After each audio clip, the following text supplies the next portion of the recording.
Hey guys, it's WooGs here. Yeah, I'm just gonna do a voiceover here of my first Amazon D2 kill for season 9. To be honest, this wasn't a great run, and I had some pieces I didn't really like, but I kind of wanted just to talk over it to kind of explain some stuff I did wrong and just to show the video and the gear. I don't want to hide anything.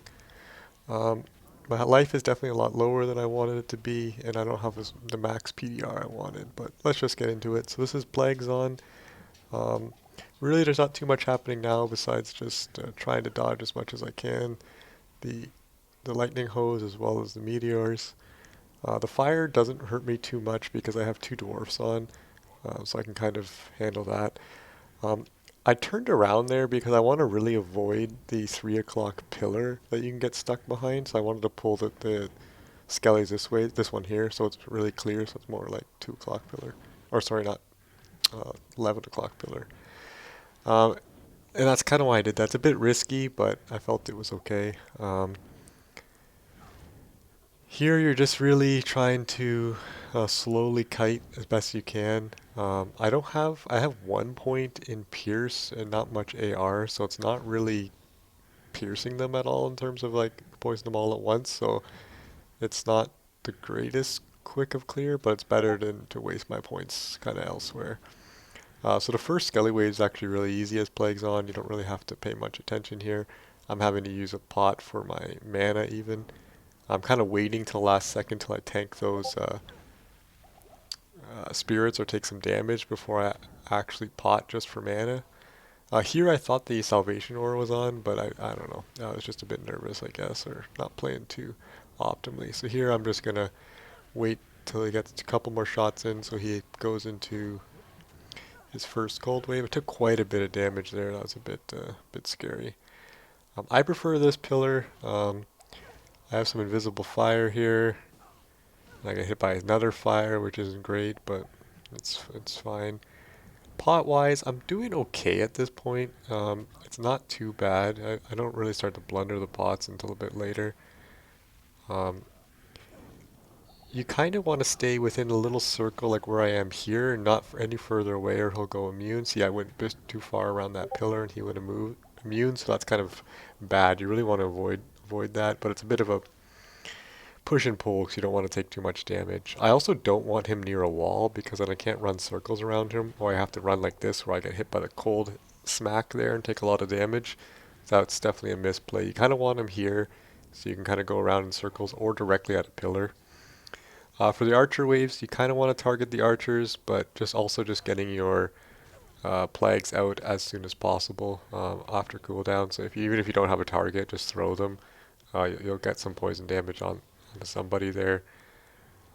See, I want to bait these ones out a little bit so I can run past that pillar, because that's kind of the scary pillar where you can get stuck without. And if you don't have a teleport, you're kind of screwed there. While this is going on, I'll talk a little bit about it. So Dclone, I mean, it's basically the same as last season. The only issue is with the next hit delay changes.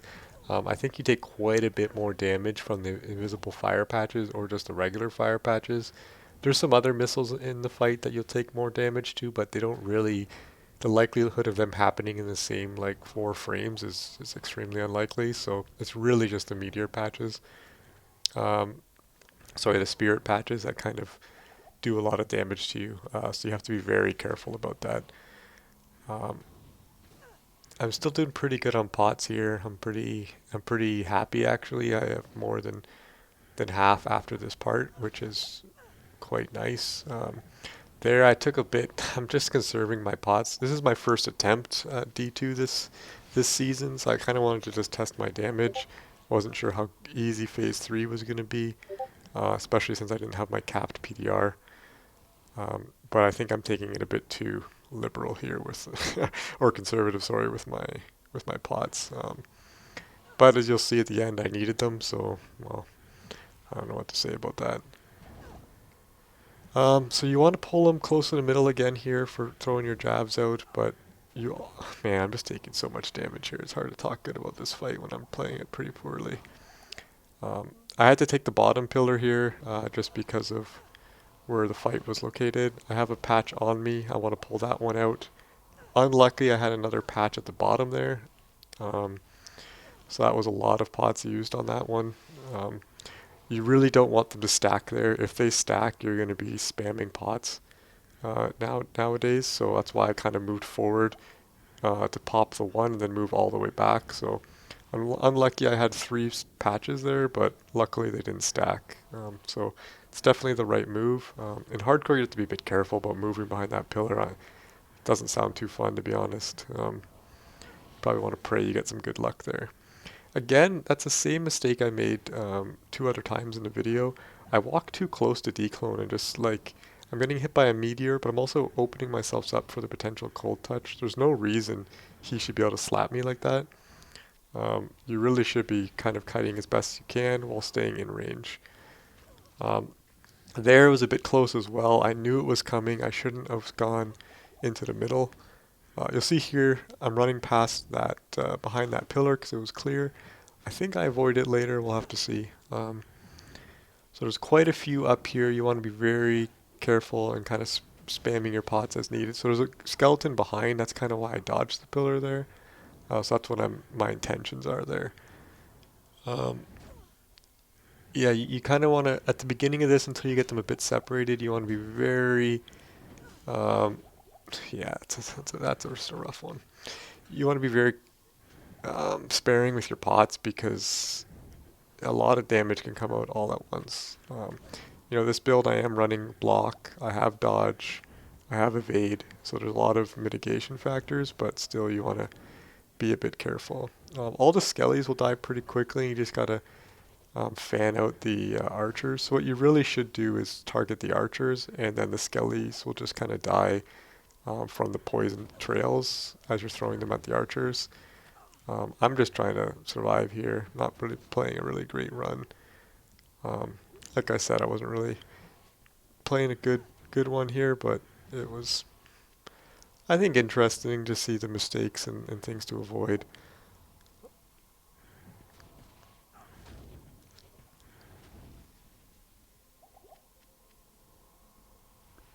So having about a belt left at this point is pretty, it's a little bit on the, it's on the low end.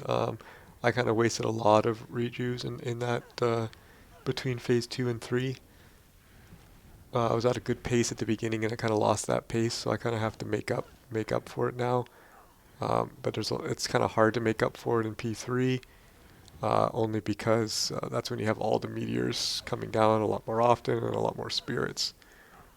Um, so here I'm trying to pop these here, and I still stuck in it. I didn't want to move forward because I saw my angle wasn't good.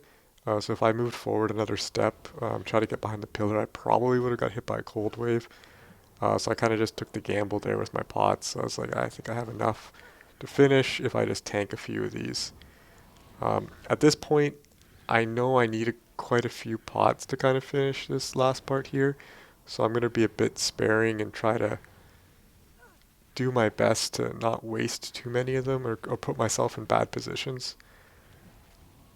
If you can get him stuck on a pillar is kind of the best. I wasn't really getting any luck with that. So I kind of just decided I would just do the standard kite around him. But you can see I'm not necessarily throwing on cooldown here. I'm kind of watching my steps a bit more to kind of avoid getting into a pretty bad position. So at this point, I'm pretty sure I'm going to... That was like 100 health. Um, I was pretty sure I was going to make it. I just had to finish off without dying. But I kind of wanted to be a bit careful with the bot. So, I mean, that's it. It's kind of cool. You get the aura now for the kill right away. You don't get the lightning one until the server crashes. So you kind of have to wait on that one. So, like I said, I didn't have the gear I wanted. I had to pivot my build yesterday because I was doing something different, but the gear wasn't dropping, so I kind of swapped this. So we'll go through it. I have a minus poison pierce gargoyles. Not a very great roll, but it's kind of just working. 50% bramble. I actually rolled that, luckily. 11% Shaco. This is just a stat AME with half freeze duration. Increased block. Just some res on my dwarfs are really bad. I just have them as temporary there. I was wanting PDR ones, but they just never dropped. There's my other half freeze duration. Um, And then, so I'm using a stat Ami just to equip my Storm Shield and Gargoyles. I'm kind of strength bugged both of them, or strength bugged the Storm Shield. Charms are actually pretty good aside from just a regular blue Annie, but that's kind of what I had available. I haven't done any Wrathman this season yet. 68% chance to block. You can kind of see the stats there. So I'm missing 3% PDR, which does make a bit of a difference. But yeah, that's it.